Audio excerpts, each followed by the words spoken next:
Okay, provide at least one example of a person or family that this charity has helped. I'm going to give you a couple of examples. They're not long.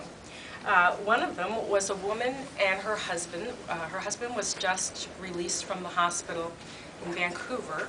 They lived on the North Shore, and he was diagnosed with Alzheimer's. And they said, well, good luck to you, see you next year. He can have another appointment in a year. And she said she left there not knowing who to turn to. And she got in touch with us through our Seniors One Stop, and we put them in touch with the Alzheimer's Society, with other support groups on the North Shore, and also our caregiver support program, which that woman was really going to need. Another example was a man who came back from a period of time out of the community. Came back, went to his apartment, and it was locked up, and everything was gone in his apartment. And all he had was his suitcase, and he didn't know where to go. And so he spent the night on a park bench in West Van. This was not a wealthy man. This was a man on a senior's pension.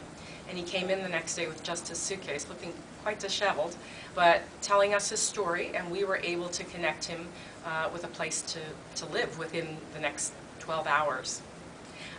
One trend we've noticed this year is the amount of homeless seniors we're getting. We had 10 homeless seniors come through the Seniors One Stop this year.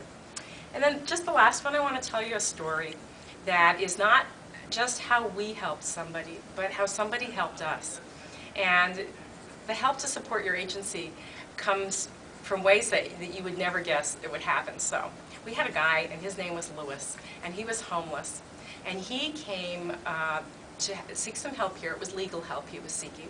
And you could hear Lewis bumping down the hallway with his buggy. He had all his worldly possessions in this buggy.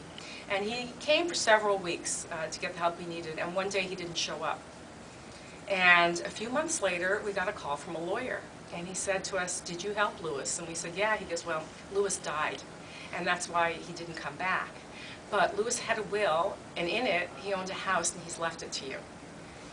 We were like, this is a homeless guy. He owned a house, and he really owned a little shack somewhere in the valley.